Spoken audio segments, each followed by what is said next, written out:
Gracias por acompañarnos y estar aquí a estas horas con nosotros. Muchas gracias a la organización por permitirnos presentar aquí 3 de los 12 libros que hemos publicado este año.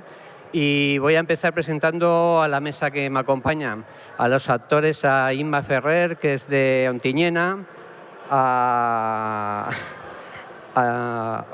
Carlos, no, Antonio Fernández. Mira que hemos hecho 22 presentaciones con él y ahora me había quedado en blanco. Antonio Fernández, que es de Belver, y a María Ángeles Moore, que es de aquí de Monzón y todos nos conocéis. Y yo soy Enrique Casasnovas, estoy en representación de la editorial Aragón Tiene Talento, que comercializamos todos los libros que editamos con la marca de Books Online y los vendemos tanto en físico como por Internet. Estaba esta mañana Manuel Campovidal diciendo que en Aragón no sabemos comunicar lo bien que hacemos las cosas, ¿no? Entonces voy a comunicar yo que aquí en esta sala hay mucho talento cultural, mucho talento en editoriales que están editando muy bien, además a una calidad a nivel nacional, y mucho talento de escritores, tanto locales como digamos nacionales o internacionales. Luz Gabas va a estar por aquí también firmando dentro de poco. Y no les tengo nada más que contar porque solamente tenemos 10 minutos cada uno, y va a empezar Inma hablándonos de su libro, que es un libro, digamos, de arte y ensayo, porque es un libro costumbrista que ha recogido lo que son los escudos y las grabaciones que tienen las piedras medievales de las casas y las paredes de ahí de Ontinyena. Inma, es tu turno, te esperamos y yo te aviso si se te va a acabar el tiempo. Buenas tardes. Huellas del pasado nos invita a recorrer la memoria de Ontinyena.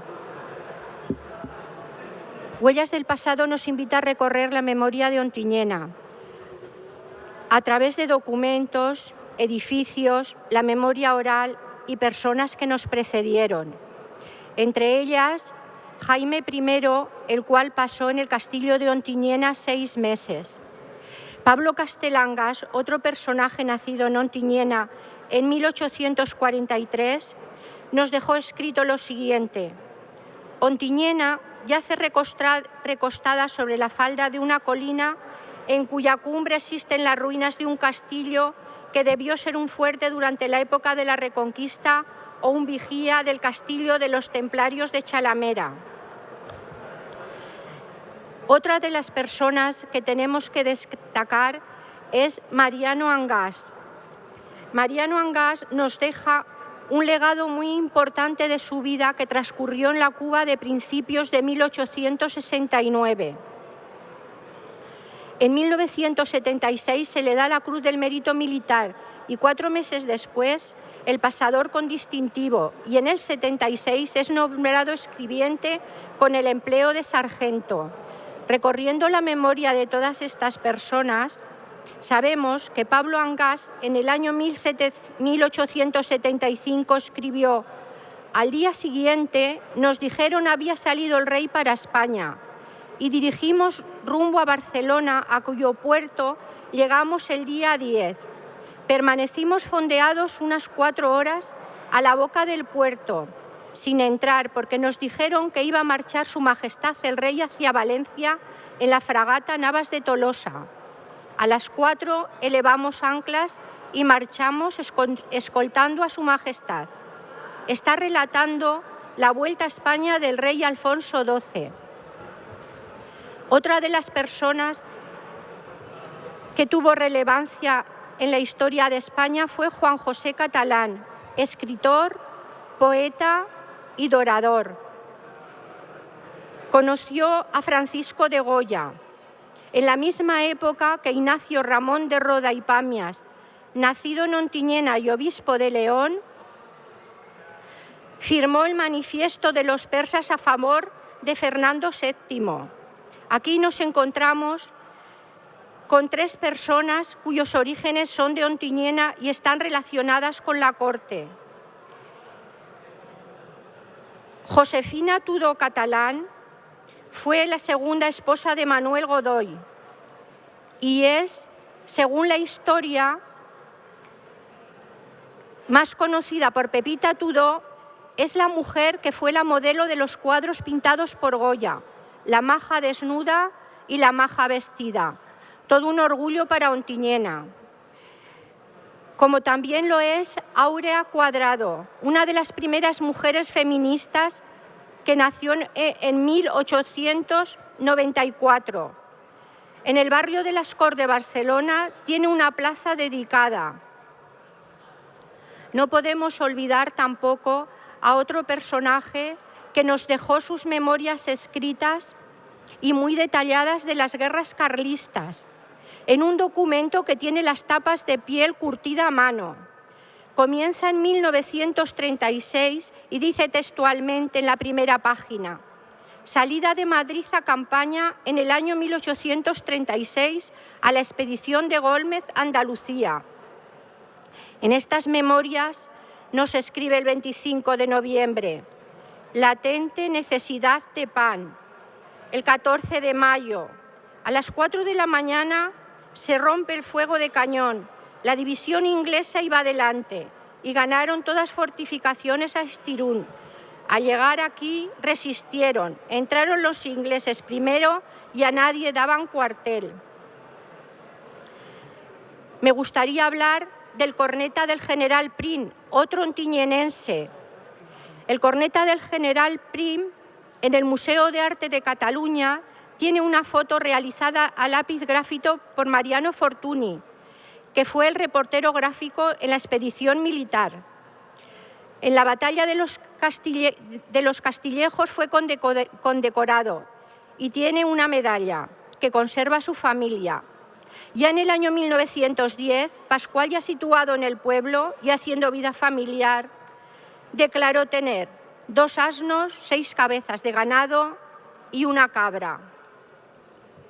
En todas estas historias de ontinyenenses que destacan, no podemos olvidar a Basilisa Buisán.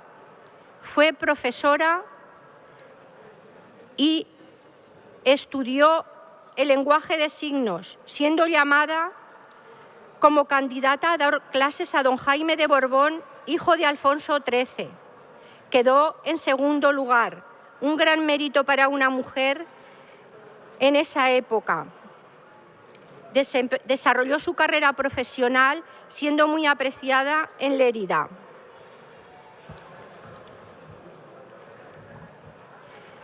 Todas estas historias ontinyenenses que han destacado en la historia de España son importantes, pero también debemos un homenaje a la memoria oral, a la arquitectura popular, a las paredes de piedra, a los patios empedrados, a las ventanas, a los balcones, a todas esas huellas que nos dejan reflejadas las historias del paso de los años, al esfuerzo de oficios como picapedreros, canteros, herreros. Este libro es un espejo del ayer para comprender mejor el presente y podemos preservar el legado de un pueblo que se resiste al olvido.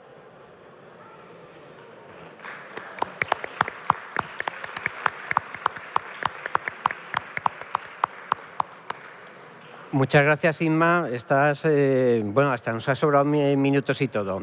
Va a tomar la palabra Antonio, que ha escrito, es un libro completamente diferente al de Inma.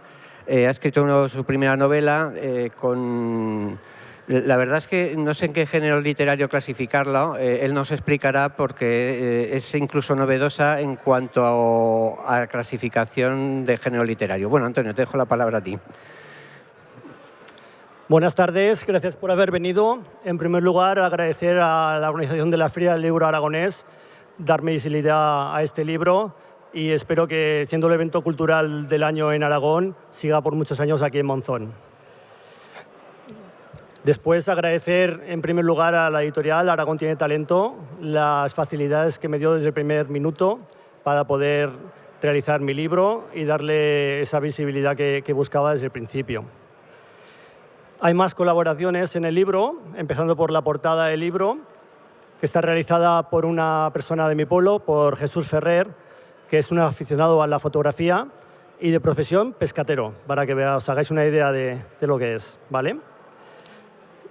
El prólogo está realizado por una persona también cercana de Alcolea de Cinca, de Estrella Sala, a la que conozco desde hace años. Ella me quiere mucho y cuando podáis leer el prólogo lo entenderéis porque digo que me quiere mucho, ¿vale? Y las ilustraciones que van dentro del libro están realizadas por Carlos Enríquez, de Oso de Cinca, que ha recibido varios premios, Félix de Azara. Tenéis aquí en el libro unas ilustraciones que acompañan lo que es la historia que va dentro de él, ¿vale? Las hemos hecho un poco más grandes para que podáis verlas. Y la verdad que desde aquí ahora mismo mando todo mi apoyo a él. Está atravesando un problema ahora personal y desde aquí le mando muchos ánimos para que siga adelante, ¿vale? Como decía Enrique, el género yo lo calificaría como género humano y muy cercano y personal, ¿vale? He intentado que el libro pueda entretener a todos los públicos desde 0 a 100 años, por ejemplo, y que al final del libro uno saque un mensaje. Yo, haciendo un poco de gracia para vender los libros, a la gente que pasaba le decía, es como si estuvieras comprando un billete, estás haciendo un viaje y cuando terminas el viaje y cierras la portada del libro, serás mejor persona que cuando has empezado a leerlo.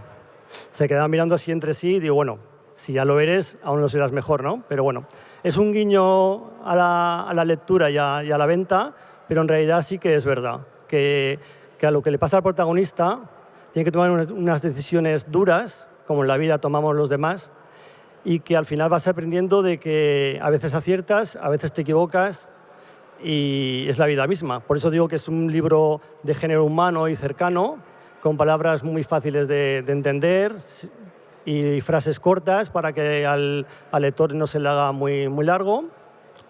También os recomiendo leerlo capítulo a capítulo, porque si lees muy rápido te pierdes cosas. Y deberías de leerle otra vez el libro para entenderlo. Entonces, contra más pausa le podamos dar al libro, más entenderemos lo que la historia lleva dentro, ¿no? El protagonista del libro tiene una pérdida de memoria, ¿vale? Y no sabe quién es en realidad. Entonces es como imaginaros despertar un día desnudos en una habitación sin saber quiénes sois y sin que nadie te lo diga. La verdad que la ansiedad y la angustia que sufre el protagonista es muy alta, ¿vale? Poco a poco él va intentando descubrir quién es. Al final, os voy a desvelar un poco. Sí consigue saber quién es, ¿vale?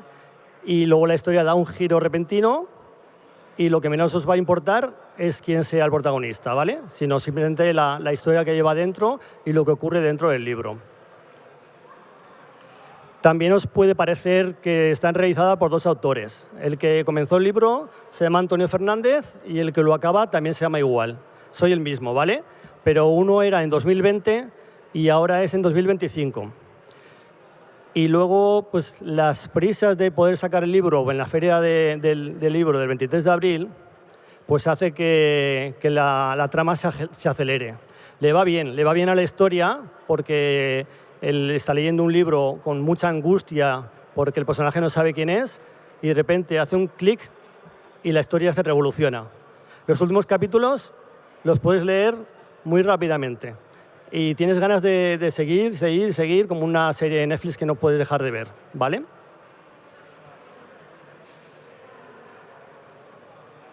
Esta es mi 17ª presentación, ¿vale? Me quedan 5 más y cada una es diferente. Eso lo digo en todos los sitios que voy. Normalmente traigo un bizcocho de chocolate. Hoy no he podido traerlo, así que os vais a quedar sin él. Tendréis que venir a otra de las que haga. Pero la verdad es que se agradece después de una presentación la charla con los lectores, hablando sobre el libro y intentando explicarles qué hay dentro de él, ¿vale? Me gustaría leerlos un poco del libro.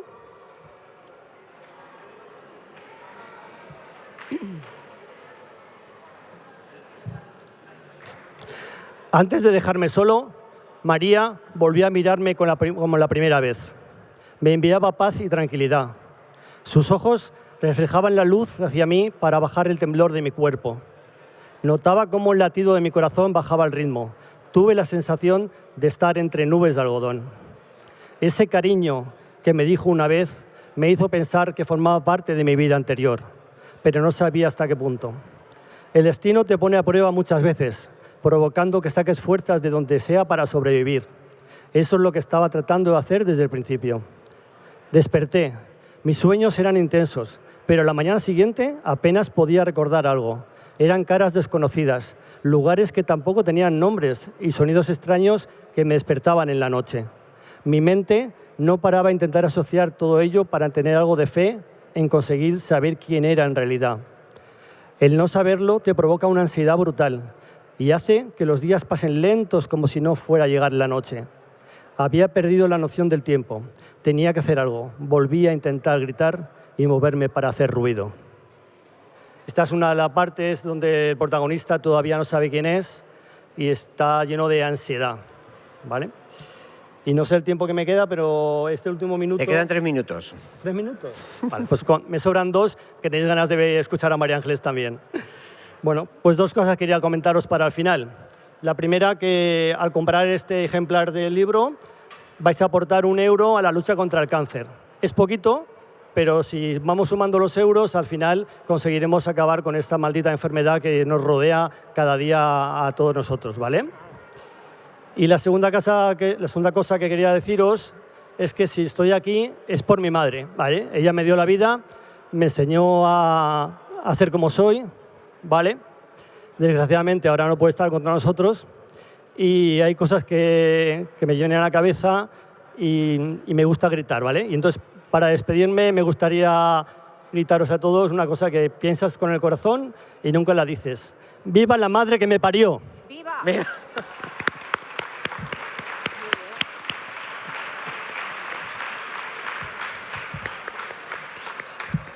Muchas gracias, Antonio, por tu exposición y por cernirte al tiempo que nos ha dejado la organización. Después del libro de Bajo la niebla, vamos a hablar del velo protector, de la novela histórica que ha escrito María Ángeles. A María Ángeles la podemos conocer por muchos perfiles. Yo la relacionaba con el tema de la poesía, por participar en las rondas poéticas de Monzón, por ser una miembro activo del grupo de poetas Bajo las estrellas. Y me sorprendió con esta novela histórica que, como todas las novelas, también hay un trasfondo de amor, pero el amor no solamente el amor romántico, sino en todas sus facetas. Ella nos va a hablar un poquito más de su obra. Bueno, pues muchísimas gracias. Buenas tardes a todos. La verdad es que en este momento no os veo apenas porque tenemos estos focos aquí a cada lado que, bueno, tengo que intuir. Pero bueno, cuando he subido he visto que estabais pues familia, amigos, público y bueno, veo aquí delante autoridades y bueno, os lo agradezco de verdad con el corazón de que estéis aquí. Y también, pues por supuesto, pues a Enrique por esta presentación, a la FLA que nos da esta oportunidad anualmente, da esta oportunidad tan impresionante, tan buena a Monzón. Y bueno, pues a mis compañeros de mesa, muchísimas gracias, lo que habéis contado muy interesante. Y bueno, os voy a hablar de mi novela. La verdad es que soy pardilla porque no he subido ni siquiera a la mesa la novela. En fin, cosas que pasan. Pero creo que en control tienen algunas imágenes que voy a pedir, sobre todo la de la lámina de Anton Wingerde. Y bueno, pues voy a hablar de mi novela. Como ha dicho Enrique, se trata de una novela histórica que está centrada concretamente en el año 1563 en Monzón. Gracias. Y bueno, pues está centrada en ese año, pero concretamente desde Carnestolendas hasta el mes de agosto. O sea que toda la historia, la trama de la novela está muy concentrada. Y os preguntaréis por qué. Bueno, pues en ese año se producen en Monzón 2 hechos importantísimos que son la inspiración que tuve para escribir. Pero la tuve cuando realmente pude conectar estos 2 hechos. Porque mientras los contemplaba aislados no se me había ocurrido la novela. Y os explico. Uno de ellos es la visita a Monzón de un dibujante topógrafo que estaba en la corte de Felipe II, que tiene el encargo del rey de dibujar las principales ciudades y villas de los reinos. Y este hombre era un flamenco, afincado en Madrid, en la corte, como digo, y entonces pues organiza su trabajo en una serie de viajes, creo que fueron 7 en total, y en el segundo viaje, que el primero fue en Madrid y el segundo Aragón, dibuja 3 ciudades, Daroca, Zaragoza y Monzón. También esto a mí me hizo sentirme muy orgullosa de mi pueblo porque pensé, qué importancia la villa de Monzón, que está comparada, por ejemplo, con Daroca y con la capital, con Zaragoza. Y bueno, eso fue una suerte tremenda porque en esta lámina se descubrían pues iglesias y algunos otros elementos que habían desaparecido el siglo posterior, el siglo XVII, en las guerras del Segadors, la guerra de secesión catalana, los levantamientos que hay contra Felipe IV. Entonces, este acontecimiento, que por cierto estamos celebrando, estamos todavía en los efluvios de la festividad de Santa Bárbara, y la celebramos precisamente por la toma, la recuperación de la plaza en el año 1643, que había sido tomada por los franceses. Pues bien, el siglo anterior, en 1563, este dibujante vino a Monzón y nos hizo el dibujo de la villa, que era desconocida, había desaparecido, al siglo siguiente desaparecería, pues por ejemplo, algunos elementos como por ejemplo Santa Quiteria, San Bartolomé, no tenía todavía el castillo, las murallas del siglo XVIII, en fin, vemos una villa muy diferente y nos da pues algunas nociones de cómo fue, sobre todo cuando era pues una villa muy amurallada. Y el otro acontecimiento que yo relacioné fue la celebración de las Cortes de ese año, las Cortes aragonesas, de 1563. Muy interesante este dato porque veréis, esas Cortes eran muy importantes porque el rey Felipe II tenía la intención de que en Monzón fuese jurado su hijo, el primogénito, el príncipe de Asturias, Carlos, en las Cortes, como había sido jurado en 1642 en las Cortes castellanas. Pero el año anterior, en 1642, el príncipe, pues en un enredo de faldas persiguiendo a una chica, tuvo un accidente muy grave y bueno, pues prácticamente se abrió la cabeza. Claro, como la medicina de entonces no estaba adelantada, la verdad es que debió de tener una infección muy grande que se temió por su vida. Y la verdad es que el rey incluso hizo un llamamiento a ciudades, bueno, a todos los lugares de sus reinos para que rezaran e hicieran procesiones por la salud, porque sanara a su hijo, ¿vale? Entonces, bueno, pues se supone que también en Monzón ocurrió eso y yo pues así lo incluyo en la novela. Entonces, esto fue muy importante porque el rey había decidido que las Cortes fueran en junio, pero en junio, al haber tenido este accidente, sanó el príncipe, pero le quedaron secuelas. Y cuando iba a estar a punto ya de decidir al final la llegada a Monzón, tuvo el príncipe calenturas que le impidieron la salida del palacio donde se encontraba, que era Alcalá de Henares. Y bueno, pues tuvo que retrasar el rey las Cortes para agosto. O sea, mandó misivas a Monzón como que iban a ser en agosto. Pero volvió a suceder lo mismo y entonces tuvieron que retrasarlas, el rey tuvo que retrasarlas al mes de septiembre. Todo esto a mí me viene fenomenal para la novela, para la trama de la novela, porque claro, pues bueno, cuando la leéis lo entenderéis, pero me viene muy bien porque yo... la inspiración fue que este dibujante topógrafo, que ya tenía edad, la verdad es que tuve que alterar un poco el argumento, pues llegara a Monzón y conociera a una mujer de Monzón y se enamorara profundamente, pero con un amor de esos que a veces ni siquiera pasan en la vida, esos amores que duran toda la vida y que sirven para tejer los sueños, ¿no? Un amor fuerte, muy fuerte. Y entonces, bueno, pues esa es la novela, digamos que el hilo conductor es eso, pero bueno, pues pasan muchísimas más cosas porque mi protagonista, que es una mujer, a pesar de que pudiera parecer que yo hubiera decidido que el protagonista fuera el dibujante, no. El protagonista es una mujer porque yo así lo quise. Y es una mujer además de su tiempo. Pensemos que en el siglo XVI estamos en el humanismo. Y en el Renacimiento. ¿Esto qué significa? Pues significa que el hombre, a diferencia de la etapa anterior, es capaz de pensar por sí mismo. Aunque es religioso, ha crecido mentalmente. Y él es capaz de discernir lo bueno de lo malo. Ya no es Dios el centro del mundo, sino es el propio hombre el centro del mundo. Y esto es muy interesante porque se nota cómo mi protagonista habla consigo misma y hace,